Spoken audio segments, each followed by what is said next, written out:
Ennore today சேனலுக்கு உங்களை வரவேற்கிறேன். இன்று நாம் சந்திக்கவிருக்கும் பிரபலம் பாஜக பிரச்சாரக் பிரிவு மாநில தலைவர் திரு குமரகிருஷ்ணன்ஜி அவர்களை.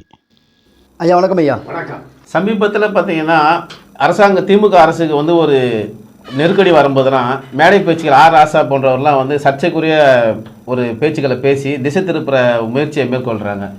இதை பாஜக எப்படி கையாள போகுது? சுண்டலியாக இருந்தால் கூட நம்ம அதை அடிக்கிறோம்னு வச்சுக்கிடலாம். கொஞ்சம் எதிர்த்து தான் சீரும்னு சொல்லுவாங்க. ஒரு சுண்டலியை நீங்கள் வீட்டுக்குள்ளாடி அடைச்சி போட்டு அடிச்சிங்கன்னா கூட அது உங்களை எதிர்த்து சீரும் அப்படின்னு சொல்லுவாங்க. அதே போல் அப்படி பேச தான் செய்வாங்க. ஆர் ராஜா மாதிரி ஆளுங்கள்லாம் கேவலமாக ரொம்ப மோசமாக பேசுவாங்க. அதாவது ஹிந்து பெண்களை எல்லாம் ரொம்ப அவமானமாக பேசுகிறாங்க. இந்துக்களையே மொத்தத்தில் ரொம்ப அவமானாங்க. வேசி மகன்கள் அப்படிங்கிற மாதிரி எல்லாம் பேசுகிறாரு. ஏன்னா அவர் ஈவராவனுடைய சீடர். ஈவரா பரத்தையர் இல்லங்களில் ஏஜெண்டாக செயல்பட்டார் அப்படின்னுக்கிட்டு 1-2 பேர் யூடியூப்பில் பதிவு பண்ணுறாங்க. ஆனஸ்ட்டாக பதிவு பண்ணுறாங்க. உங்களுக்கு தெரிஞ்சுக்கணும், வேணா கேஸ் போடுங்க அப்படி ஒருத்தர் பேசுகிறாருல யூடியூப்பில். பேசுகிறாருல, அவருக்கு பேர் கொஞ்சம் அண்டர்லைன் பண்ணி வச்சுக்கிடுங்க. அந்த இது தகவல் எனக்கும் வேணும். ஆமாம், பேசுகிறார். அவர் என்ன பேசுகிறாருன்னா, ஈவேரா பரத்தையர் விடுதிகளுக்கான புரோக்கராக வேலை பார்த்தவர், எனக்கு தெரியும், வேணா என் மேலே வழக்கு போடுங்க அப்படின்ட்டு அவர் சொல்கிறார்ல. அப்போது ஈவேராவனுடைய இது என்னன்னு நமக்கு தெரியுது. இவங்க திமுககாரங்க எல்லாருமே என்ன சொல்லுவாங்கன்னா, நாங்கள் ஈவேராவனுடைய வழி வந்தவர்கள். அப்போ ஈவேராவனுடைய வழி வந்த ஆர் ராஜா என்ன பேசுவார்? இந்துக்களை எல்லாரும் வேசி மகன்கள்ங்கிறார் அவர். ஈவேரா வழி வந்தவன் அப்படி தான் பேசுவான்.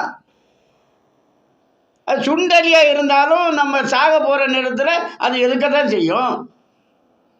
அதனால் சாகிற நேரத்தில் திமுக இந்த மாதிரி பேசத்தான் செய்யும். அப்படி பேசுகிறாங்கன்னா, ஓவராக பேசுகிறாங்கன்னா சாக போகிறாங்கன்னு அர்த்தம். இந்த தீபம் கூட கடைசி நேரத்தில் புருன்னு எரியும், அணைஞ்சிரும்.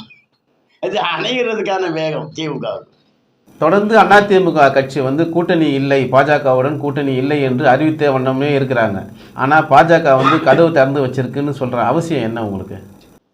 ஏங்க, அதிமுகவுக்காண்டி கதவை திறந்துக்குன்னு சொல்லலைங்க, எல்லாருக்காக கதவை திறந்துருக்கீங்க. திமுக தான் ஆட்சியை கலைச்சிக்கிட்டு பிஜேபியில் கூட்டணிக்கு வரட்டுமே.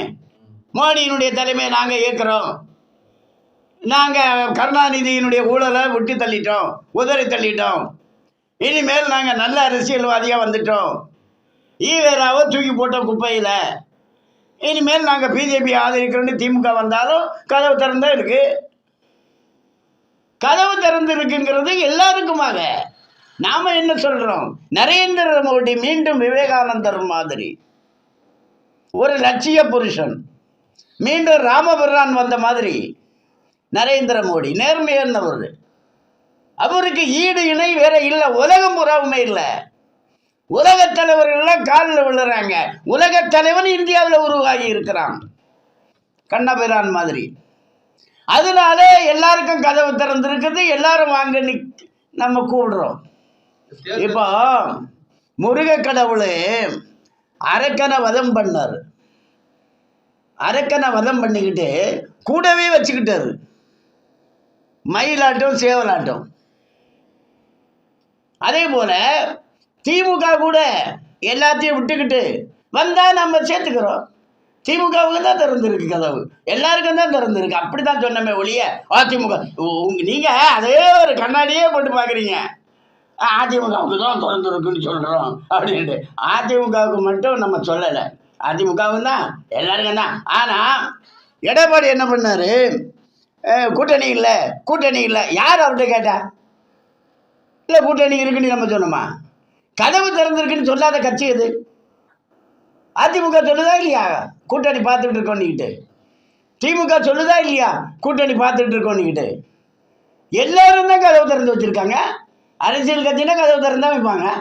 எல்லாருக்கும் கதவு திறந்திருக்குன்னு சொன்னா அப்ப கொள்கையை விட எல்லாரும் கதவு திறந்திருக்குன்னு தான் சொல்லுவாங்க. இல்ல ஐயா, நான் கேட்கறதுனா எல்லாருக்கும் கதவு திறந்திருக்குன்னு பாஜக நினைச்சதுன்னா அப்போ கொள்கையை விட தேர்தல் வெற்றி தான் முக்கியமா படுதுங்களா?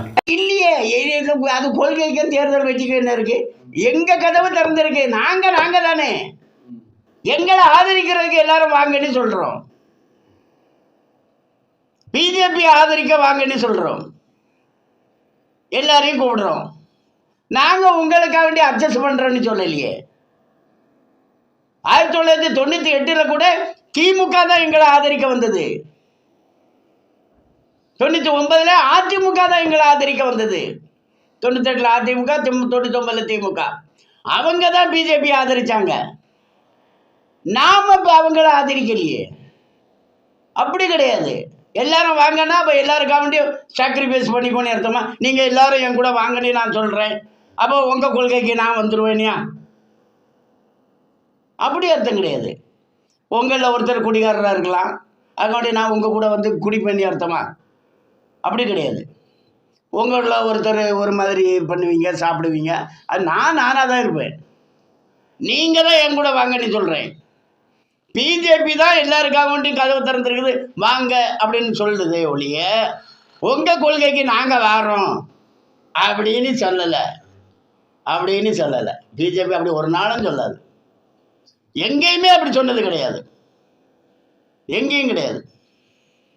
திமுகவுடைய தொகுதிகள் வந்து நேற்று வந்து ஒரு சில தொகுதிகள் வந்து உடன்பாடு ஏற்பட்டதாக கூட்டணி கட்சிகளுக்கு அறிவித்தாங்க. அதில் பார்த்தீங்கன்னா விசிகா பார்த்தீங்கன்னா 2 தனி தொகுதிகளை பெற்றுக்கொண்டோம் என்று பேட்டி கொடுத்தாரு திருமாவளவன். கடைசி வரலும் அவங்க வந்து தனி தொகுதியில் தான் போட்டியிடணும்னு திமுக நிர்பந்திக்குதா, இல்லை விசிகாவே இப்போ எனக்கு நான் தனி தொகுதியிலே போட்டிட்டுக்கிறேன் 2 தொகுதி கொடுத்தா போதும்னு சொல்லிட்டு வந்துட்டாங்களா?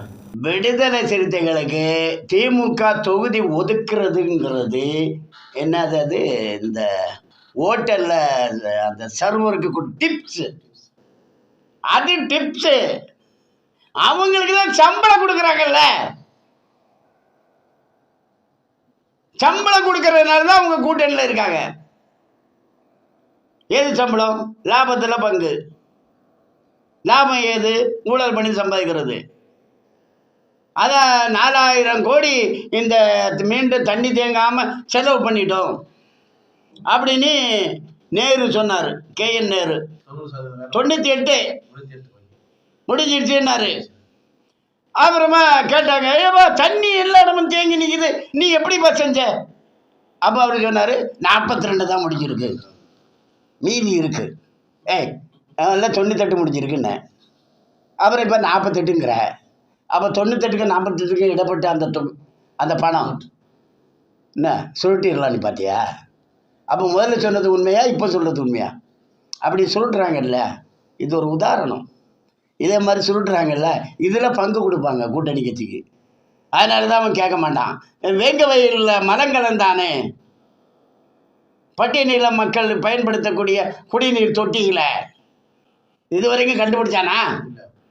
திருமாவளவன் ஏன்னு கேட்டாரா? ஏன் கேட்கல? துட்டு வாங்குறாரு. கூட்டணி கட்சிக்கு துட்டு போயிடுது. நீங்க சொல்ற தொகுதிங்கிறது அது வந்து டிப்ஸு.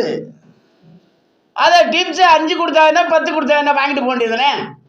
ஆனால் வெளியில் பேசும்போது நாங்கள் வந்து பொது தொகுதியை வந்து கேட்குறோம். அது எஸ்சி மக்களை முட்டாளாக்குறதுக்கு. வெளியில் அப்படி தானே பேசணும். எஸ்சி மக்களை முட்டாளாக்குறதுக்கு அப்படி பேசுவாங்க. இப்போ காம்ப்ரமைஸ் ஆனது வந்து விசிகா தலைவரா, இல்லை வந்து நிர்பந்தம் பண்ணது திமுகங்களா? இதில் காம்ப்ரமைஸ் ஆனது இப்போ இல்லைங்க. அது மாதம் வாங்குறாங்கல்ல, அதான் அவங்க சம்பளத்துக்கு இருக்காங்கன்னு சொல்கிறேன். காம்ப்ரமைஸ். காங்கிரஸ் தலைவராக செல்வ பெருந்தகை அவர்கள் வந்து தேர்ந்தெடுக்கப்பட்டார் புதுசாக. அவர் வந்து ஒரு பேட்டியில் வந்து சொல்கிறாரு, கடந்த 10 ஆண்டுகள் கிட்ட மோடி ஆட்சி முடிஞ்சிருக்கு, உங்களுடைய செயல் திட்டங்களை வந்து வெள்ளை அறிக்கையாக கொடுங்க அப்படின்னு, தமிழகத்துக்கு என்னென்ன செஞ்சுருக்கீங்க வெள்ளை அறிக்கையாக கொடுங்கன்னு கேட்டார். ஆனால் பாஜக தலைவர் அண்ணாமலை அவர்கள் 6 மாதத்துக்கு முன்னே வெள்ளை அறிக்கை கொடுத்துட்டார். இதை தெரியாத அளவுக்கு தான் காங்கிரஸ் தலைவர் புதுசாக நியமனம் பண்ணியிருக்காங்களா?